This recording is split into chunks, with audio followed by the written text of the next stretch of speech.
Hello and welcome to another episode of Badman Reviews. This week, I wanted to do a quick, not really quick, but talk about the Nintendo Switch, which is the new Nintendo console that's just been announced. Well, we've kind of known and expected it for a while, but this is our first official announcement and viewing of what the console looks like. I'm really excited for this, and there are some little secret tidbits I've noticed and a few worrying points that I want to mention as well that have me excited but also skeptic, that's the word that I'm looking for, about this console. First off, for those of you who don't know, the Nintendo NX is Nintendo's newest console. Finally getting rid of the Wii abbreviation, which I hated so much. Anyways, it's kind of like a Wii U, not gonna lie, but better in almost every single aspect. First off, from what I can tell, no touchscreen, which is a plus, but we still have the screen in front of our controller. But it doesn't seem to be used as a secondary screen, it's more of a portable device. So you can attach you can have your controller that you can see here, with two little gray bars on the side of it. You can take these off and attach them onto the screen. Wow, here, I keep touching the wrong monitor.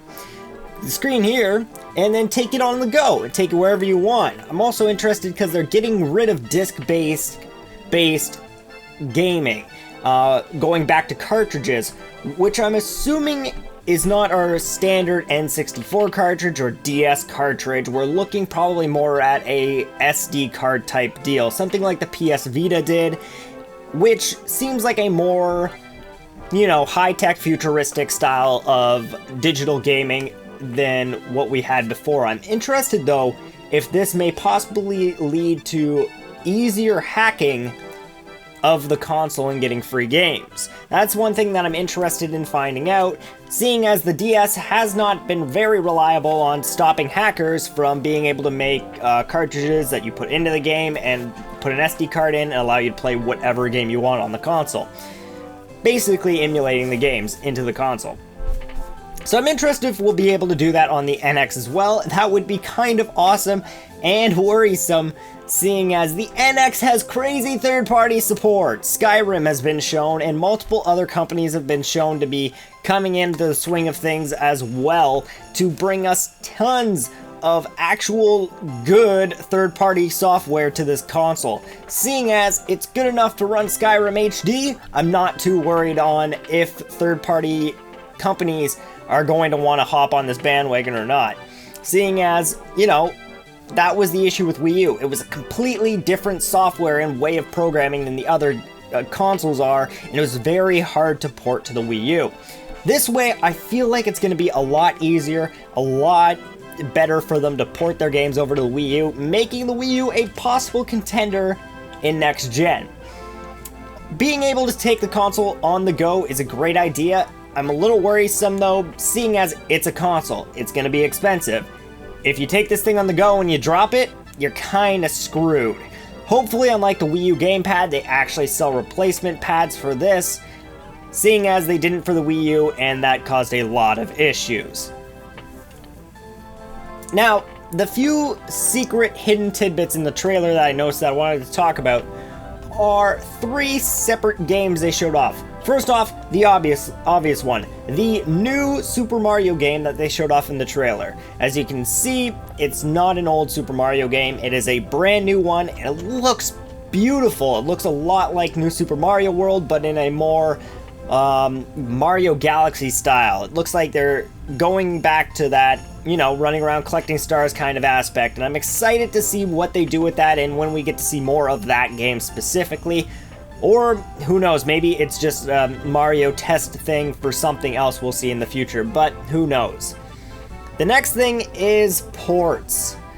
These games could possibly be sequels in the works and or ports. First off, Mario Kart. They showed off a Mario Kart that looked exactly like Mario Kart 8.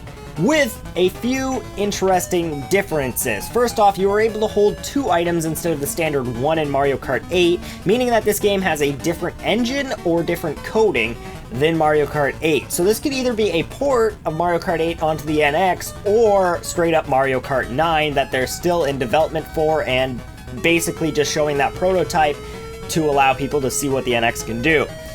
The other thing is it showed King Boo, who is also not available in Mario Kart 8, so this could just be a port. We'll have to see what happens. The other one is Splatoon.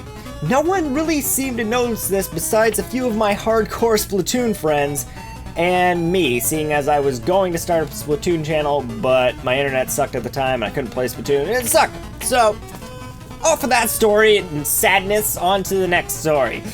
The haircuts on the Splatoon characters are completely different than anything in the game currently, meaning that these could either be new DLC or again a Splatoon sequel / port for the NX. Obviously it's some kind of port or sequel, seeing as the NX isn't going to be supporting backwards compatibility with the Wii U.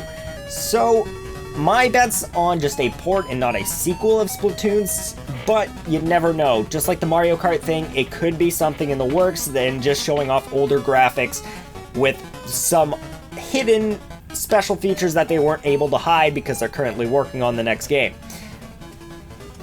Now, the thing that has me worried about the most, that one of my friends, Rerez, Shane from Rerez, posted on Twitter recently, was the fact that all of the footage that we saw on the gamepad in the trailer wasn't real. There's a few clips that you can see and pictures if you want to check out Rerez's Twitter.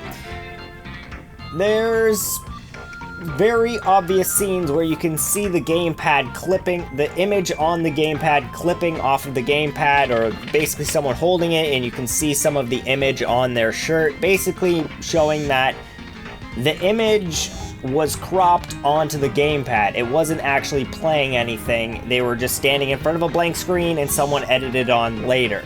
Someone's texting me and I can't stop it. But yes, so that has me worried, seeing as they did that. Hopefully it's just, you know, to make it look better on camera. Usually that's the point, seeing as recording gamepads like that on camera usually does not turn out well. Even same with TVs. The issue though is, what's the quality of this gamepad actually going to be? Are we looking at 1080p? Are we looking at 4K? Are we looking at 720? Or are we looking at some standard definition Wii U bullshit again? That's what's got me worried the most about this console, because if I'm taking this on the go, I'm going to want it to look good. I'm not going to want to be playing my game at half quality. I'm also interested on how this on-the-go thing is going to work, seeing as I'm assuming the pad isn't the whole console, but if it is, that's kind of weirdly interesting that it can handle, you know, next-gen gaming on basically a tablet. But how is it going to work when I take it on the go? Because it doesn't seem like I have to take the console with me. I can basically just grab the Wii U pad and walk outside and start playing. Do I have to be in range of the Wii? But they also showed it on a bus, and they didn't show the console. So how is this gonna work? This is the thing that's confusing me. I don't think the pad itself has enough specs inside of it to be able to power the whole system. That's why, you know, they have the rest of the console here that you can see with a ton of shit behind it. It's bulk. It's not just a stand. There's definitely something here, and I'm curious on how it's going to work, if you're going to have 3G for it or something, and it's going to stream wirelessly like the PS Vita can do with PS4. I have no clue how this thing is going to work, and it has my mind wrapping, constantly asking things. First off, why didn't we get a Pokemon Snap for the Wii U? That's not happening, and I want to stab myself. But, you know, whatever. The NX is the next Nintendo console, and I'm excited for it. I'm not gonna lie, even though I am salty about specific things, seeing as I bought a Wii U, and it's dead already. There were some fun games for it. Xenoblade Chronicles X, Splatoon, there was a lot of great games for it. It would have just been nice if they, you know, made the NX and not the Wii U, and then I wouldn't have had to buy 2 consoles. Alrighty, until then, I'll see you in the next episode. Winky, winky, nudge, nudge.